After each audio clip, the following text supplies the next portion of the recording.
Wabarakatuh. Selamat sore Tretan SPFM. Apa kabar semuanya pada kesempatan sore hari ini? Mudah-mudahan kabarnya masih sehat dan menyenangkan bersama dengan keluarga, bersama dengan orang-orang yang Anda cintai. Edisi hari Senin 8 November 2021, saya Pandu kembali bersama dengan Anda di sore hari, pastinya untuk kembali berbagi informasi atau talkshow bersama dengan tamu-tamu spesial yang sudah hadir di Radio Suara Pamekasan. Dan sebelum saya sapa narasumber yang sudah hadir di Radio Suara Pamekasan, ini penting saya kabarkan juga untuk Anda bahwasanya IndiHome kini menghadirkan paket khusus untuk para pelajar, kemudian pendidik dan jurnalis, yaitu paket PPJ. Ini relatif murah dengan biaya berlangganan mulai dari Rp255.000 per bulan dan biaya pasang baru hanya Rp150.000 di awal instalasi. Masyarakat yang masuk dalam 3 kelompok itu sudah bisa menikmati layanan IndiHome dengan kecepatan mulai dari 20 Mbps. Nah, syarat administrasi yang perlu dipenuhi diantaranya yang pertama untuk pelajar, ini foto kartu pelajar, kemudian selfie dengan memegang kartu pelajar, scan atau foto kartu keluarga dan foto KTP orang tua. Kemudian untuk tenaga pendidik, persyaratannya foto NOPTK guru untuk guru tetap atau PNS, kemudian SK guru untuk guru honorer atau NIDN untuk dosen perguruan tinggi dan fotokopi KTP. Kemudian untuk jurnalis, persyaratannya untuk mendapatkan layanan tadi yaitu perlu kartu identitas jurnalis dari perusahaan dan foto KTP. Cara pendaftarannya bisa menghubungi Plaza Telkom terdekat atau Instagram Telkom Madura di _IndiHome Telkom Madura, atau bisa juga langsung klik di websitenya di indihome.co.id. Jadi silakan untuk Anda bisa memanfaatkan program tersebut. Ngaku anak gamers dan ingin reward senilai total puluhan juta rupiah? Kamu wajib ikuti kompetisi e-sport Ngegameku di rumah aja. Dengan teknologi cloud gaming bersama Gameku. Dalam kompetisi e-sport ini, kamu bisa memenangkan beragam reward menarik untuk pemain terbaik dan giveaway dalam kompetisi Motor Racer 4 di periode bulan Juli. Rasakan beradu kecepatan dengan pembalap terbaik di Motor Racer 4 dan menangkan rewardnya. Tidak perlu punya konsol game yang bikin dompet kamu bolong. Cukup dengan koneksi internet dari IndiHome dan controller Android di rumah kamu sudah bisa main beragam pilihan game dari Gameku yang biasa kamu mainkan di konsol atau di PC kamu. Gak pakai install, gak pakai lama, dengan biaya berlangganan yang terjangkau. Untuk informasi lebih lanjut, follow akun Instagram @indihome.jatimbalinusra. Sudahkah pengusaha pabrik rokok memiliki nomor pokok pengusaha barang kena cukai (NPP BKC)? Berdasarkan pasal 14 Undang-Undang Nomor 11 Tahun 1995, Jungto Undang-Undang Nomor 39 Tahun 2007 tentang cukai, di mana disebutkan bahwa setiap orang yang akan menjalankan kegiatan sebagai pengusaha pabrik rokok wajib memiliki izin berupa NPP BKC. Adapun sanksi bagi yang tidak memiliki izin tersebut adalah sanksi administrasi berupa denda Rp20 juta sampai dengan Rp200 juta. Selain itu, sanksi administrasi lainnya yaitu pabrik rokok dilarang menyimpan atau menyediakan pita cukai yang telah dipakai, kemudian menyimpan atau menyediakan pengemas rokok yang telah dipakai dengan pita yang masih utuh.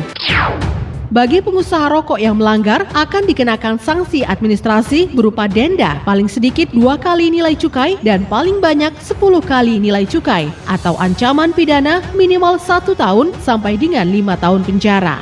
Pesan ini disampaikan oleh Dinas Komunikasi dan Informatika Kabupaten Pamekasan.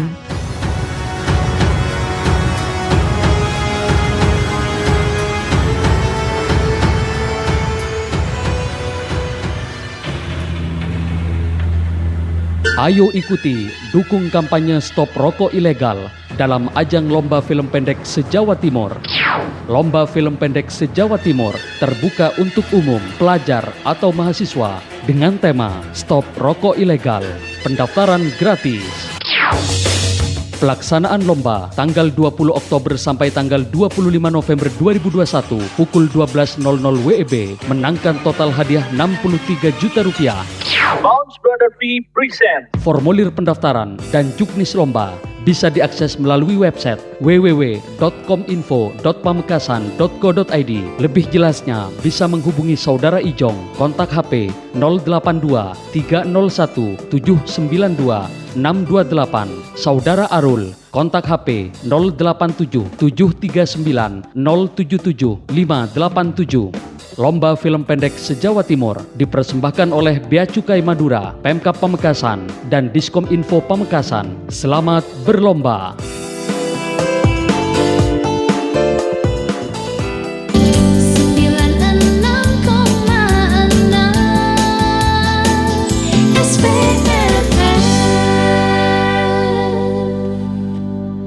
Dipancarkan dari Jalan Trunojoyo nomor 222 Pamekasan di menit 14 bergeser dari jam 15 sore bersama saya Pandu Wardana.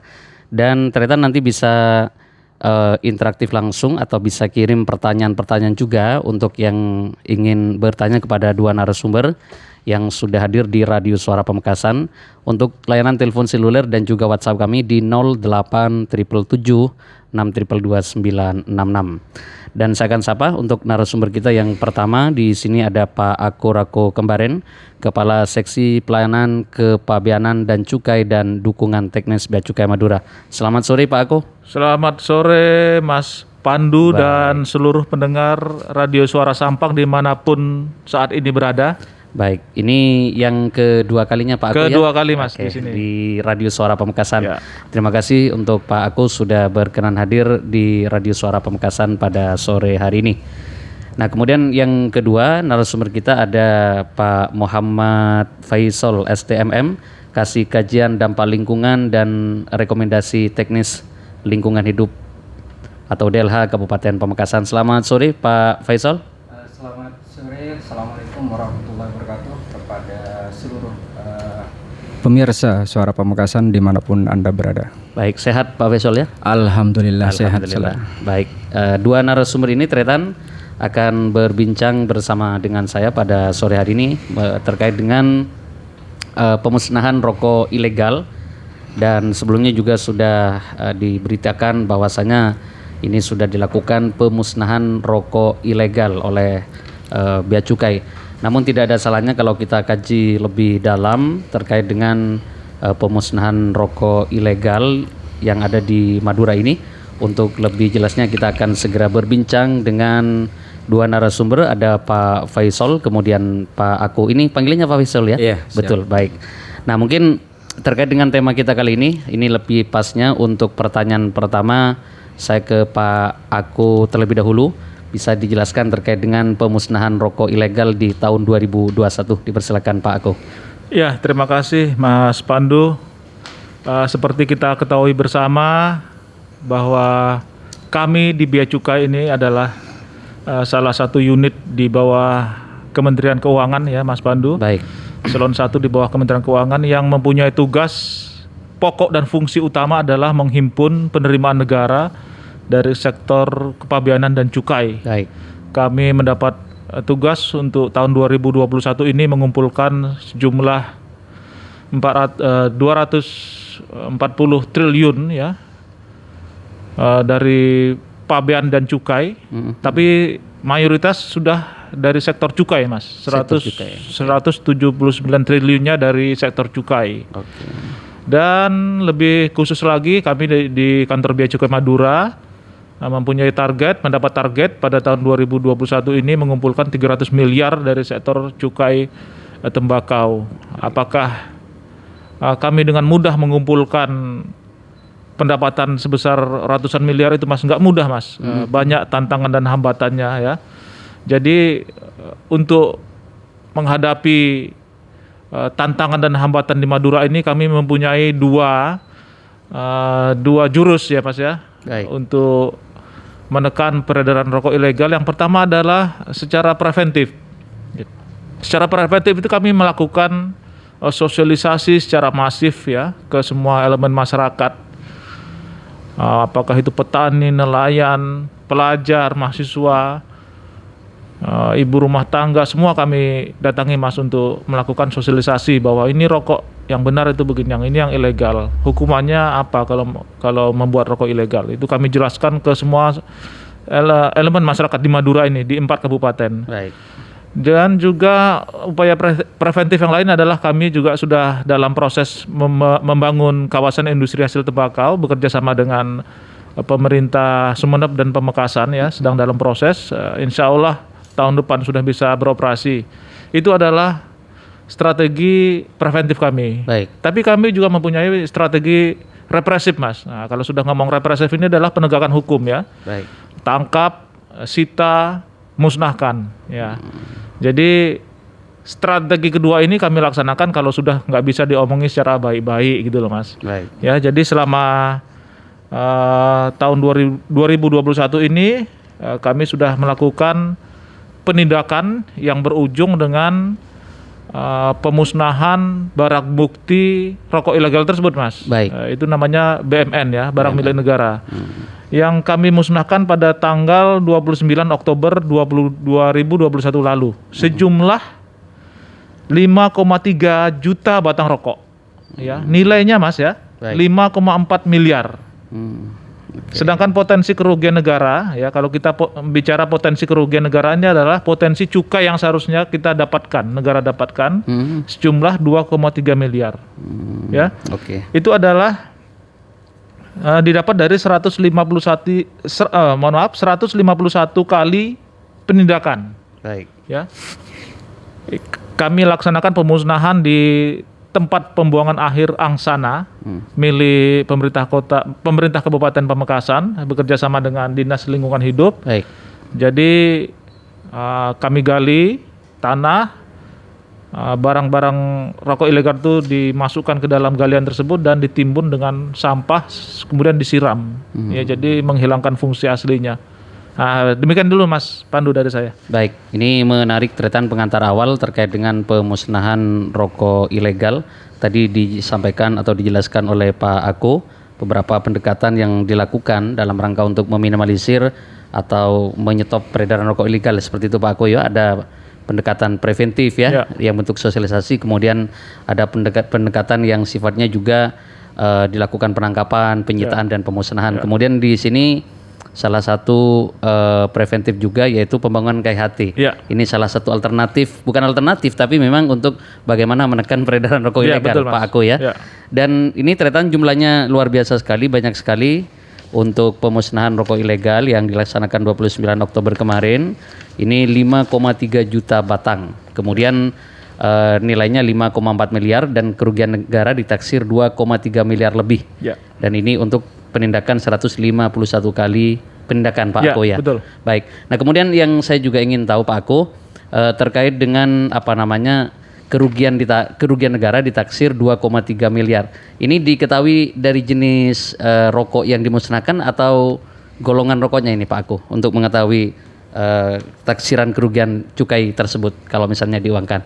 Ini seperti apa Pak Ako? Iya, seperti kita ketahui bersama di Madura ini Mas ya, adalah salah satu sentra industri hasil tembakau. Selain sentra pertanian tembakau juga. Jadi sampai dengan saat ini ada 91 pabrik rokok yang kami layani di sini. Itu yang legal Mas, belum termasuk yang ilegal ya. Yang kami tidak tahu di mana dan berapa jumlahnya. Ya, jadi mayoritas rokok yang dibuat di Madura ini menurut catatan kami adalah SKT Mas. SKT ya. Ya, sigaret kretek tangan. Mayoritas itu ya, 90%, sisanya adalah sigaret kretek mesin. Baik. Jadi kalau kita bicara tarif, kalau di sigaret kretek tangan itu ada tiga jenis tarif, tiga jenis golongan ya. Ya. Golongan 1, 2 dan 3 ya, masing-masing golongan itu tarifnya berbeda Mas. Baik. Ya, tarif golongan 1 adalah yang paling tinggi. Dan golongan 3 adalah yang paling rendah. Ya, golongan 3 itu cuma Rp110 per batang Pak. Per batang. Sementara golongan 3-nya sampai 865 per batangnya. Nah, jadi potensi kerugian negara dihitung dari situ Mas. Oke. Ya. Kalau di Madura sendiri masuk ke golongan 3 atau 2 Pak? 3. Tuh 3 Mayoritas ya? 3. Ya. Mayoritas 3 ya dari industri kecil. Oh, industri jadi, kecil. Penentuan golongan itu berdasarkan jumlah produksinya dalam 1 tahun. Jadi kalau dalam 1 tahun tidak batasnya adalah 500 juta itu masuk golongan 3. Tapi kalau sudah 500 sampai 1 miliar golongan 2, di atas sekian miliar udah masuk golongan 3, Mas. Oke, jadi kalau Madura ini masuk ke golongan 3 ya. Golongan 3 mayoritas. Dari semua jenis pabrikan Iya. rokok yang legal seperti itu Pak Iya, Ako ya. iya. Nah, kemudian untuk pemusnahan kemarin dari jumlah 5,3 juta batang ini dalam rangka penindakan atau hasil penyitaan mulai kapan ini Pak? Yang kami musnahkan kemarin tanggal 29 adalah mulai Januari sampai Oktober 2021, Mas. Ya. Gitu. Oke, Januari sampai Oktober 2021 ya. Ya. Baik. Berarti di sini didominasi oleh rokok sigaret kretek tangan, Pak ya? Betul. Atau rokok ini kretek gitu ya? Betul, ya. Dari jumlah itu Iya, pemusnahan. betul. Nah, kemudian saya juga ingin tahu Pak Aku, dari sekian banyak rokok yang dimusnahkan kemarin, ini penyuplai terbanyak kabupaten mana ini Pak Aku? Ya memang dari menurut catatan kami di kantor dari 91 pabrik rokok yang terdaftar, Baik. 60%-nya di Pamekasan, Mas. Ya. Jadi Sampang dan Bangkalan hampir tidak ada pabrik rokok ya. Yang tercatat di kantor kami hanya 3 pabrik rokok di Sampang dan 1 di Bangkalan. Sisanya adalah Pamekasan dan Sumeneb. Berarti didominasi ini dari Pamekasan sendiri. Iya, betul. Dari pemusnahan kemarin ya Pak Aku Iya. ya. Nah, kemudian Pak Aku berbicara tentang keberadaan rokok pabrik pabrik rokok di Madura. Kalau tidak salah baca beberapa waktu lalu ini pabrik rokok di Sumeneb sepertinya juga ada yang dalam tanda kutip izinnya dicabut ini. Apa memang betul seperti itu Pak Aku?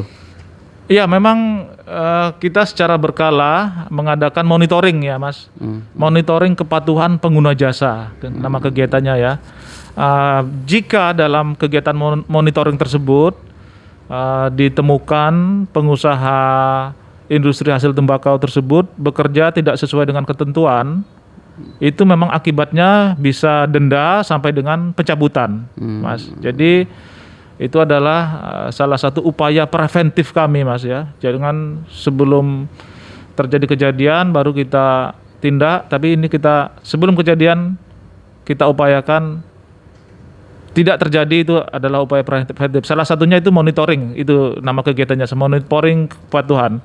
Ya, jadi kalau ditemukan pelanggaran-pelanggaran dalam kegiatan pabrik rokok tersebut bisa berujung Pencabutan, Pak. pencabutan, ya. Baik. Jadi meskipun pabrik rokok itu sudah resmi memiliki izin, tapi kalau tidak patuh terhadap dari bea cukai atau undang-undang yang berlaku, ini tetap sampai berujung ke pencabutan izin ya. Bisa, Mas. Betul di Sumeneb ada pencabutan, Pak. Di Sumeneb, di Pamekasan ada semua. Ada ya? Tahun ini sudah menurut catatan saya sudah sekitar 22 pabrik rokok yang kita usulkan untuk dicabut. Di Semadura, Pak ya? Satu Madura. Satu ya. Madura. Ya. Baik. Nah, kembali ke pemusnahan rokok ilegal. Ini kemarin ketika dilakukan pemusnahan dengan cara tadi dijelaskan adalah dengan cara dikubur, Pak ya? Apa namanya? betul. Ditimbun ya, Ditimbun, menggunakan ya. tanah. Ya. Nah, ada tidak Pak di dalam pemusnahan rokok ilegal ini ketentuan-ketentuannya, misalnya dengan cara ditimbun, dibakar, atau dengan cara-cara lain, atau seperti apa memang yang berlaku? Ya. Kalau di bea cukai sendiri tidak ada aturan khusus, Mas ya. Barang milik BMN berupa rokok ilegal ini dimusnahkan dengan cara apa?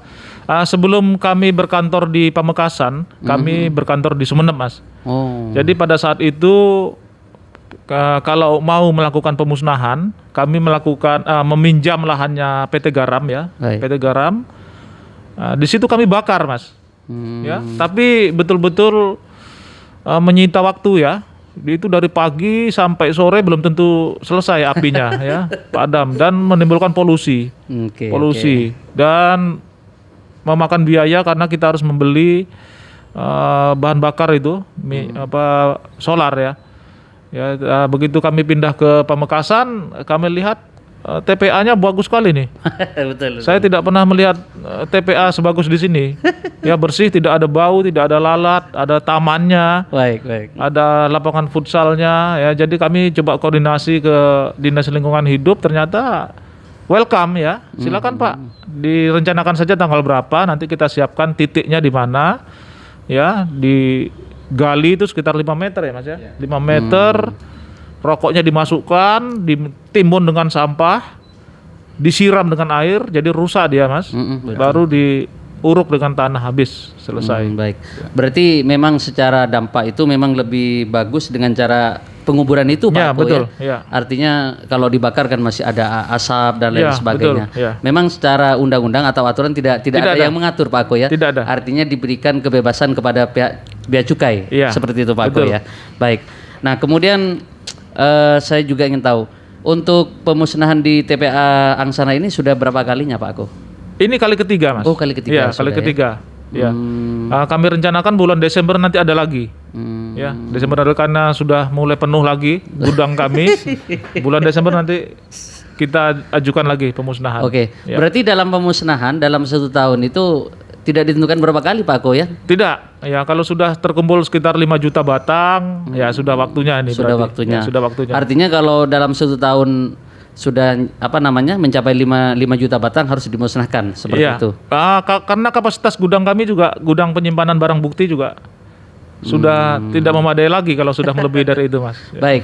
Nah, kemudian rencana yang pemusnahan di bulan Desember mendatang ini hasil penyitaan mulai kapan ini Pak Ako? Jadi yang kita musnahkan bulan Oktober kemarin itu sampai dengan bulan Juli. Ya, Juli ke Desember nanti kita musnahkan Desember. Oh, gitu. Jadi ya.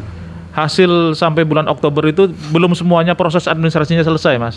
Jadi yang sampai bulan Juli kita musnahkan kemarin, selebihnya nanti bulan Desember. Desember ya. Ya. Baik.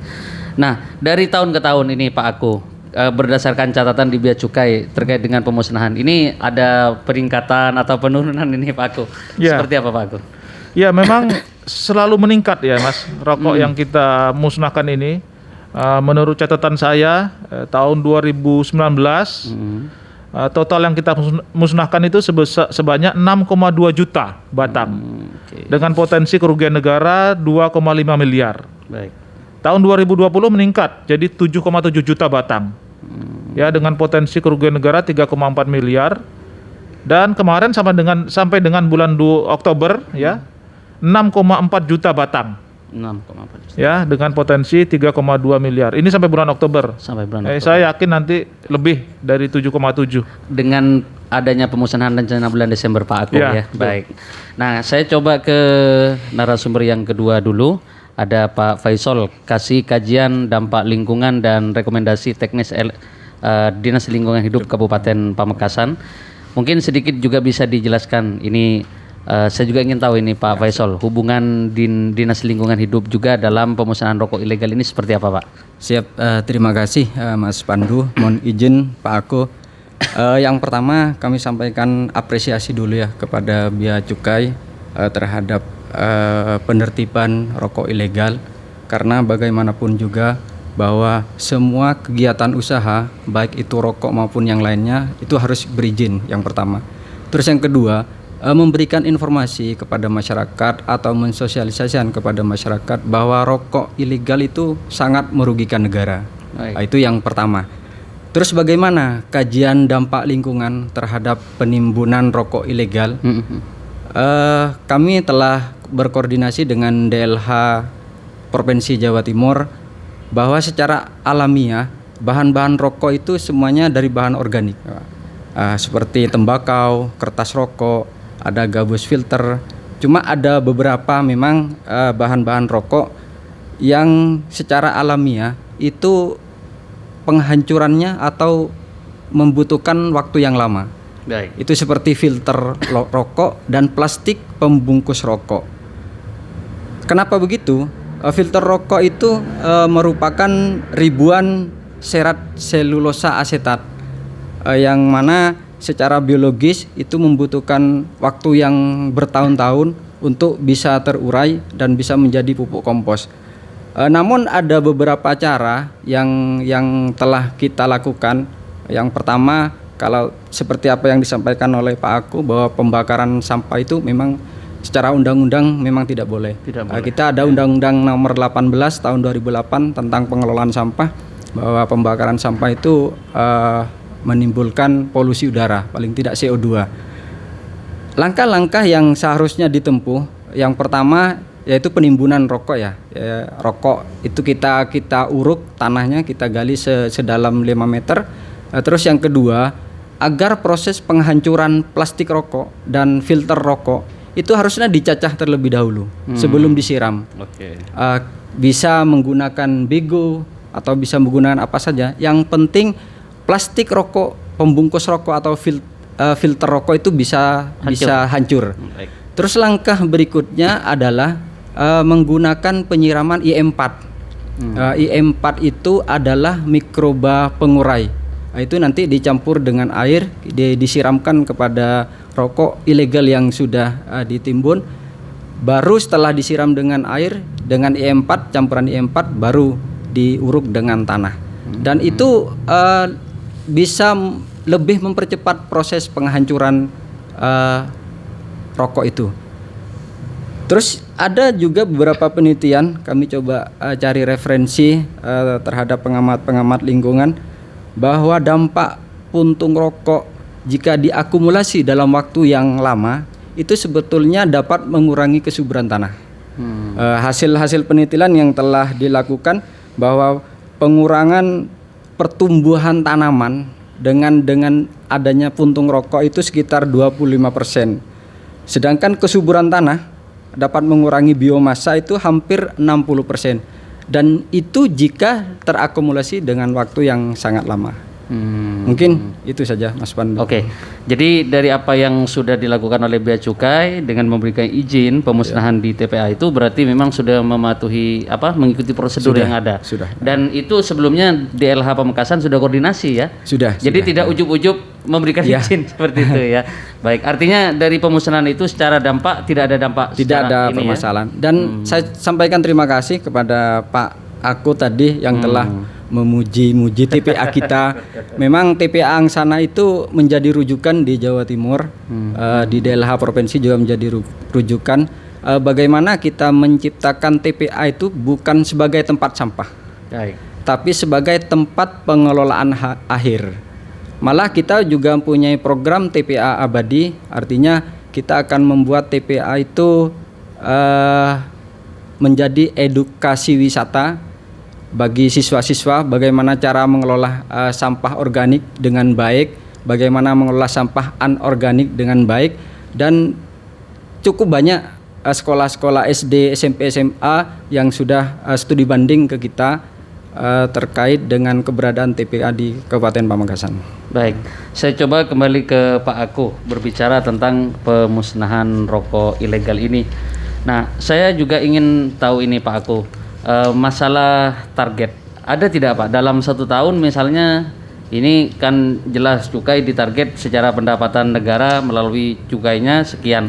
Kalau dalam pemusnahan ini ada tidak target-target juga Pak, misalnya dalam setahun harus memusnahkan berapa batang misalnya? Kalau target Mas Pandu, kalau makin menurun kami sebenarnya makin senang. Karena masyarakat makin patuh ya.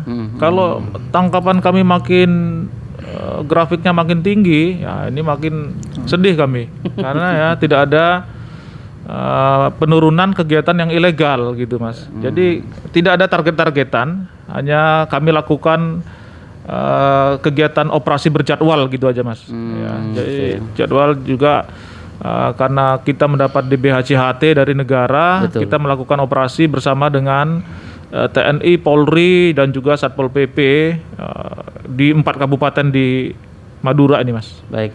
Kemarin ketika proses pemusnahan itu terlaksana dengan baik Pak ya, artinya tidak ada kendala di lapangan? Oh tidak ada. Bagus sekali ya. Baik.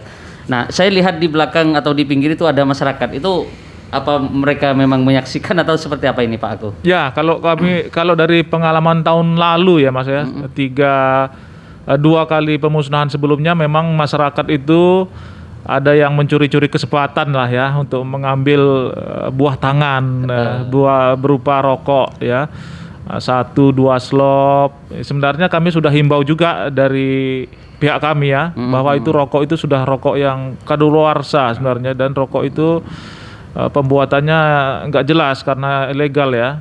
Kami sudah himbau, tapi ya yang tahun lalu itu memang ada beberapa masyarakat yang berhasil mengambil ya. Tapi yang tahun ini saya lihat kelihatannya sudah cukup tertib kemarin, Mas. Berarti Ya. memang secara pengawasan ketat banget ya Pak ya, Iya, yang betul. kemarin ketat sekali. Iya. Baik. Nah, Tretan, itu tadi penjelasan secara singkat dari Pak Aku kemudian Pak Faisal terkait dengan dampak pemusnahan rokok ilegal terhadap lingkungan, dan pastinya kita juga bisa menarik kesimpulan bahwa di dalam pemusnahan ini memang sudah sesuai prosedur, baik dikaji dari segala dari dampaknya seperti itu Pak Faisal ya. Dan tentunya memang cara yang terbaik di dalam pemusnahan di sini adalah dengan cara dikubur tadi, ditimbun ya, bukan dibakar ya. Nah, kemudian tadi juga Pak Aku menjelaskan tentang masalah jumlah rokok ilegal yang dimusnahkan dari tahun ke tahun, dan rencananya bulan Desember nanti ada pemusnahan lagi. Kita nanti tunggu untuk yang ingin bergabung, bisa bergabung di nomor telepon seluler 08777 622 966, atau pertanyaan juga bisa melalui WhatsApp Radio Suara Pamekasan. Mari kita gempur peredaran rokok ilegal berdasarkan Undang-Undang Nomor 39 Tahun 2007 tentang perubahan atas Undang-Undang Nomor 11 Tahun 1995 tentang cukai, berbunyi rokok ilegal adalah rokok impor, rokok produksi dalam negeri yang berada di peredaran bebas dan disiapkan untuk penjualan eceran tetapi tidak memenuhi ketentuan perundang-undangan yang berlaku. Adapun jenis-jenis rokok ilegal meliputi rokok tanpa dilekati pita cukai atau rokok polos, rokok menggunakan pita cukai palsu, rokok menggunakan pita cukai bekas, rokok menggunakan pita cukai yang bukan haknya, serta rokok menggunakan pita cukai yang tidak sesuai jenis dan golongannya. Barang siapa yang jual beli rokok ilegal dapat dikenakan sanksi pidana dan administrasi sesuai dengan Undang-Undang Cukai Nomor 39 Tahun 2007. Laporkan peredaran rokok ilegal ke kantor bea cukai terdekat atau bisa menghubungi 1500 225. Iklan layanan masyarakat ini dipersembahkan oleh Dinas Kominfo Kabupaten Pamekasan. Cintai ususmu, minum Yakult tiap hari. Jadikan hidupmu hidup yang lebih sehat. Kenapa? Bakteri baik, L-Casechirotta strain, menekan bakteri jahat.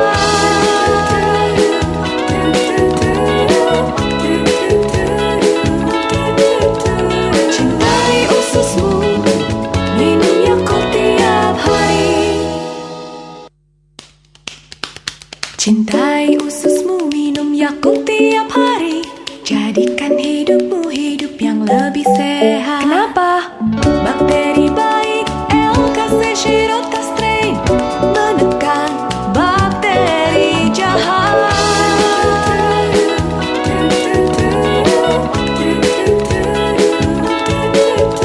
Cintai ususmu, minum Yakult tiap hari.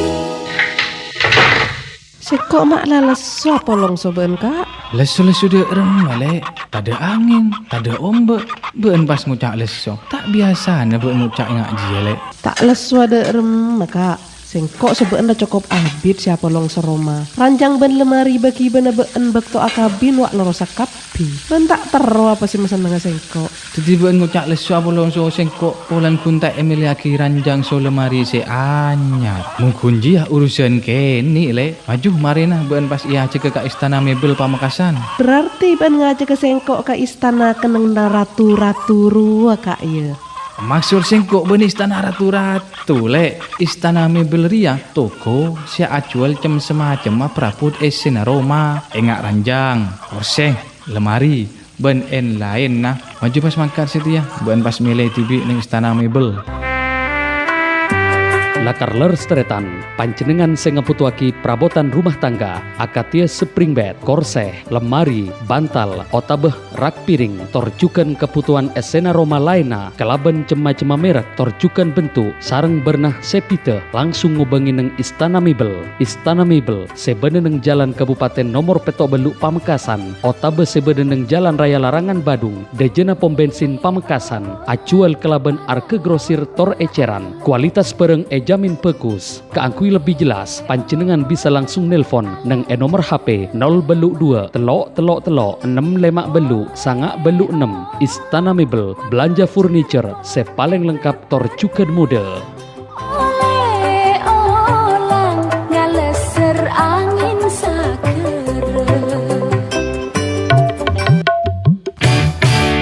asam urat kumat lagi. Minum saja uratan, pegelinu otot kaku. Minum saja uratan, sakit-sakit nyari sendi. Minum saja uratan.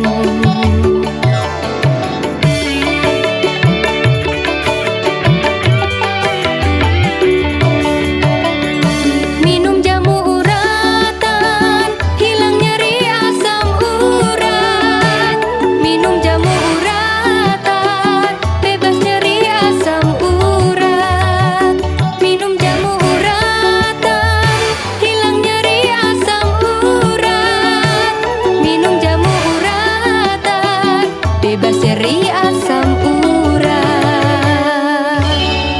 Asam urat, di uratan aja. Jamu ibu.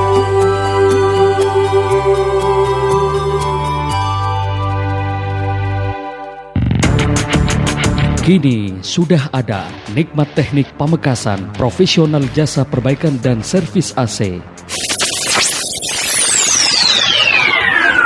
Meliputi pemasangan AC, bongkar pasang AC, perbaikan kebocoran pipa freon, pergantian spare part AC, cuci AC, isi atau tambah freon, serta pengecekan AC. Nikmat Teknik ditangani tenaga ahli di bidangnya, cepat dan profesional dengan biaya terjangkau, melayani wilayah Madura. Manfaatkan profesional jasa perbaikan dan servis AC. Langsung datang ke kantor Nikmat Teknik, Jalan Raya Panglegur, tepatnya 50 meter, Barat Balai Desa Panglegur, atau hubungi kontak HP 087 752 366 102, WA 085 216 591 443. Nikmat Teknik Pamekasan memberikan pelayanan terbaik dan memuaskan.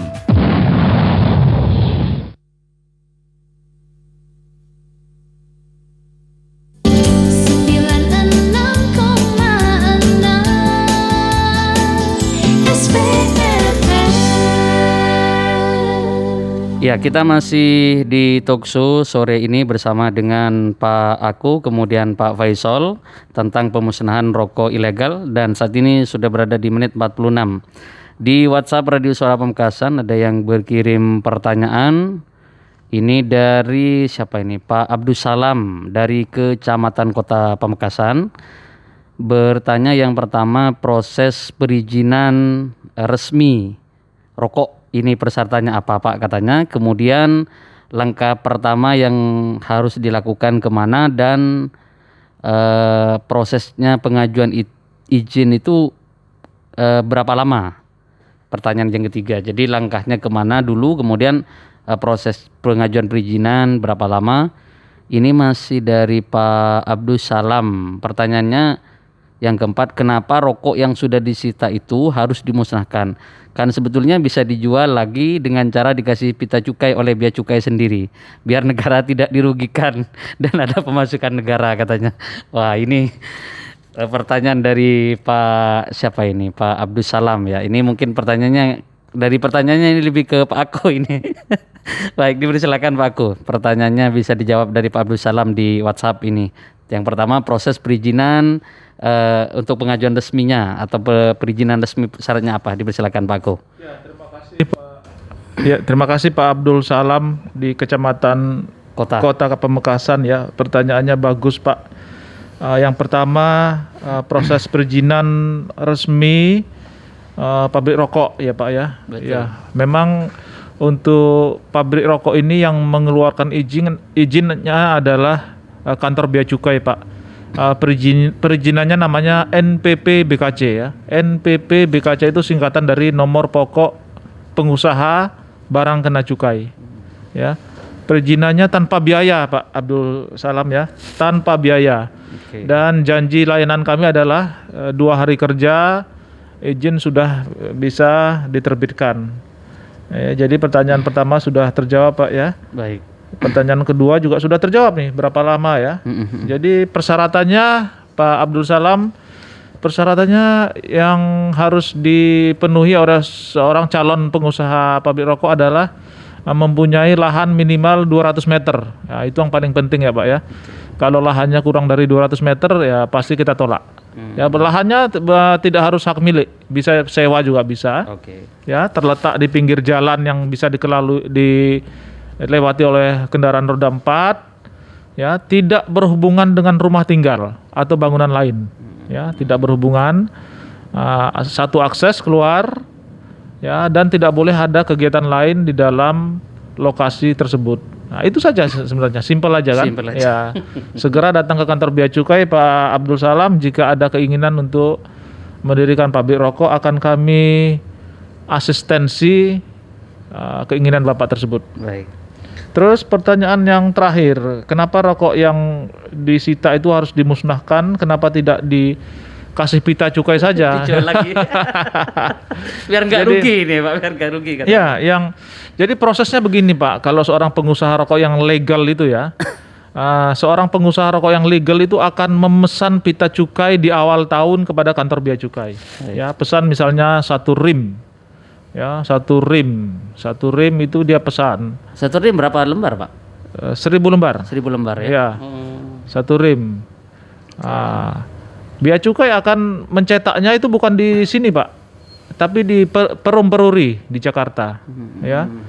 Jadi Bea Cukai Pamekasan mengirimkan surat ke Jakarta, Jakarta akan mencetak dan mengirimnya ke Pamekasan. Setelah barangnya terkirim, baru pengusaha bisa mengambil pita cukainya dengan membayar dulu senilai cukainya tersebut.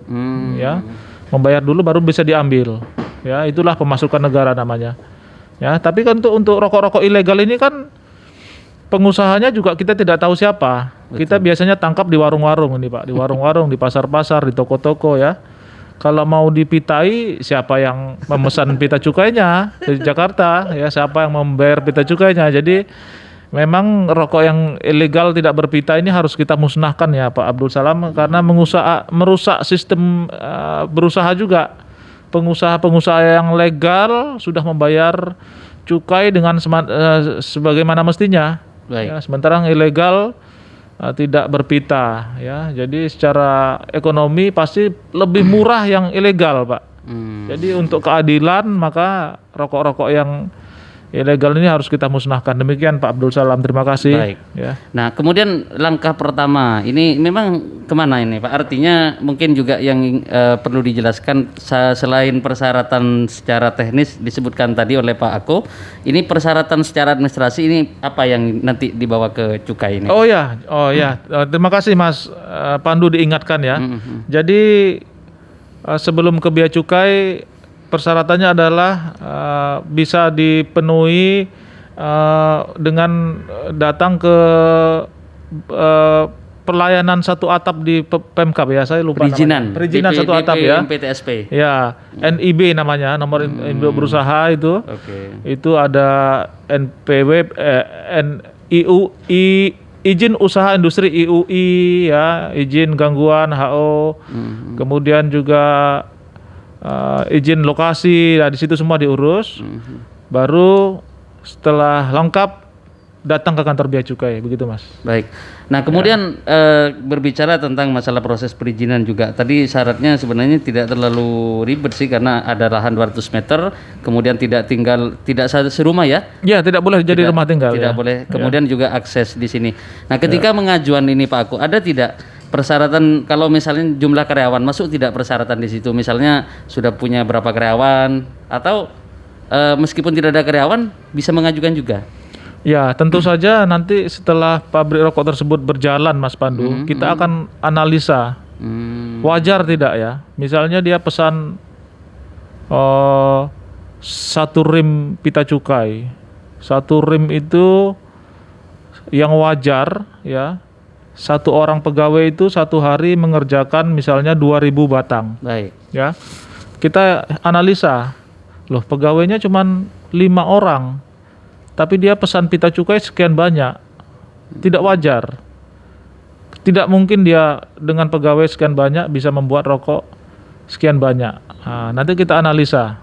Baik. Ya, kalau analisanya tidak masuk kategori tidak wajar, izinnya bisa kita cabut. Ya. Jadi kemungkinan pabrik rokok tersebut ada Pelanggaran ya? Pelanggarannya menjual pita cukai. Biasanya kalau dijual kemana Pak? Jadi modusnya begini Mas Pandu, kalau di bea cukai di Madura ini yang banyak modusnya adalah salah peruntukan. Salah peruntukan itu artinya pita cukai SKT yang tarifnya rendah, ya ditempelkan di rokok SKM yang seharusnya tarifnya lebih tinggi. Jadi seorang pengusaha SKT, pita cukai yang dipesan dia tidak semuanya ditempelkan di rokoknya. Ya, dia pura-pura aja kerja benar, tapi sebagian dia jual ke pihak-pihak yang membutuhkan pita cukai. Gitu Mas. Oke. Nah kemudian saya juga ingin tahu terkait dengan pemesanan pita cukai di sini. Ada jumlah minimal Pak setiap pabrikan. Misalnya minimal harus 500 lembar. Tidak ada minimal. Tapi ya? bisa berkali-kali. Ya tidak hanya awal tahun saja. Oke. Ada jadwalnya. Baik. Kalau sudah habis bisa pesan lagi, gitu Mas. Baik, tidak hanya di awal tahun ya Pak ya. Iya. Jadi kalau sudah habis pesan lagi seperti itu ya. Iya. Nah itu jawaban untuk Pak siapa tadi? Ada Pak Abdus Salam. Ya monggo Pak Faisal. Terkait dengan pertanyaan Pak Abdul Salam, Kecamatan Kota, kebetulan kami kan di seksi kajian dampak lingkungan. Baik. Yang menangani perizinan berusaha, bukan cuma rokok, secara keseluruhan. Keseluruhan ya. Baik. Paling tidak saya menyampaikan informasi bahwa yang pertama untuk perizinan khususnya rokok paling tidak mempunyai NIB, nomor induk berusaha. Itu syaratnya kalau perorangan itu KTP sama NPWP perorangan. Oke. Kalau itu berbadan usaha, itu ada KTP, NPWP badan usaha dan SK Kemenhunkam sama akte pendirian. Tempat pendaftarannya di mana? Di DPM PTSP dan Naker yang merupakan OSS, sistem online submission sudah. Sekarang sudah menggunakan OSS berbasis risiko. Artinya semua penapisan yang ada di OSS nanti secara online, termasuk izin lokasi juga sudah terbit secara online, izin lingkungan juga terbit secara online, bahkan nanti kemungkinan IMB-nya bisa secara online. Cuma gambarnya harus dibuat konsultan yang punya sertifikat keahlian. Ketika sudah punya NIB sama IMB, baru nanti pendaftaran cukainya diproses ya. Diproses. Ya, betul. Mungkin itu saja. Baik. Nah, kalau misalnya pabrik itu lokasinya dekat dengan rumah warga, ini masuk pertimbangan juga Pak? Atau nggak apa-apa, nggak masalah? Misalnya ada tidak misalnya jarak dari rumah warga harus berapa meter? Atau seperti apa Pak? Kalau aturan pendirian pabrik rokok di bea cukai tidak ada mensyaratkan itu Mas. Tidak mempermasalahkan jarak dengan rumah warga. Hanya yang diatur adalah tidak boleh berhubungan langsung. Ya misalnya pabrik luas 200 meter itu hanya boleh satu pintu keluar. Oke. Ya, tapi begitu ketahuan sama petugas ada pintu lain yang berhubungan dengan rumah warga, izinnya kita cabut langsung. Gitu ya. Oke. Jadi memang selama ini bea cukai ketika sudah memberikan izin atau melegalkan pabrik rokok itu tidak hanya semerta-merta melegalkan, tapi juga evaluasi dan monitoring terus-menerus Pak Ako ya. Betul. Artinya bagaimana mereka itu tidak melanggar seperti itu Pak Ako ya. Betul. Baik. Nah kemudian di sini juga ada yang kirim pertanyaan. Ini Pak Muhammad Pegantenan bertanya, pernahkah bea cukai melihat harga rokok yang beredar di pasaran di Madura? Soalnya selama ini belum pernah diekspos oleh media. Yang saya tahu cuma sosialisasi biasa lewat poster, baliho dan lain sebagainya. Nah kalau pernah berapa kali? Soalnya persaingan harga sepertinya cukup ramai. Oke. Nah ini mungkin salah satu alasan juga kenapa mereka juga banyak mengkonsumsi rokok ilegal ini Pak. Masalah harga. Gitu. Ini seperti apa Pak Ako menyikapi pertanyaan oleh Pak Muhammad di Pegantenan masalah survei harga rokok di pasaran ini Pak Ako? Ya terima kasih Pak Muhammad di Pegantenan ya. Kami di Bea Cukai ada kegiatan yang namanya monitoring HJE Mas. Monitoring harga jual eceran ya. Setiap tahun kami lakukan 3 kali.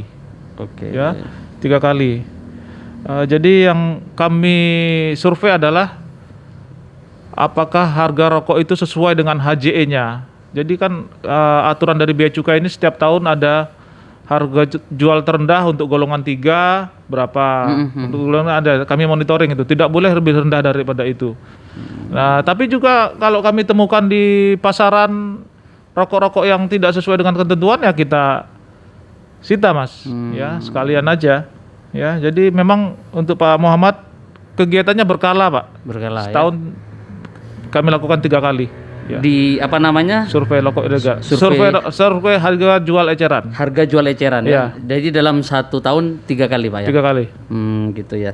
Artinya berbicara tentang harga rokok yang mahal antara rokok A dan B, ini karena dipengaruhi oleh jenis golongan yang di awal itu Pak Ako ya. Iya betul. Golongan 1, 2, 3 seperti itu ya. Iya. Artinya di sini tidak ada kaitannya dengan antara rokok ilegal dan tidak ilegal sepertinya, bukan ya Pak Yako ya. Bukan. Baik. Ada penjelasan tambahan dari Pak Faisal berbicara tentang dampak juga dari segi lingkungan hidup atau tambahan lain ini Pak, masalah Saya pemesanan. rasa sudah cukup. Cukup ya. Baik. Baik, sebelum kita closing statement, kita break dulu, nanti kita berikan kesempatan lagi untuk narasumber yang hadir karena masih ada waktu sekitar 10 menit lagi untuk bersama. Saya coba ke komposisi dangdut dulu sebelum kita closing nanti di talkshow kali ini. Ayo ikuti, dukung kampanye Stop Rokok Ilegal dalam ajang Lomba Film Pendek se-Jawa Timur. Lomba Film Pendek se-Jawa Timur terbuka untuk umum, pelajar atau mahasiswa dengan tema Stop Rokok Ilegal. Pendaftaran gratis. Pelaksanaan lomba tanggal 20 Oktober sampai tanggal 25 November 2021 pukul 12.00 WIB menangkan total hadiah Rp63 juta. Bounce Brother V present. Formulir pendaftaran dan juknis lomba bisa diakses melalui website www.kominfo.pamekasan.co.id. Lebih jelasnya bisa menghubungi Saudara Ijong, kontak HP 082 301 792 628. Saudara Arul, kontak HP 087 739 077 587. Lomba Film Pendek se-Jawa Timur dipersembahkan oleh Bea Cukai Madura, Pemkab Pamekasan, dan Diskominfo Pamekasan. Selamat berlomba!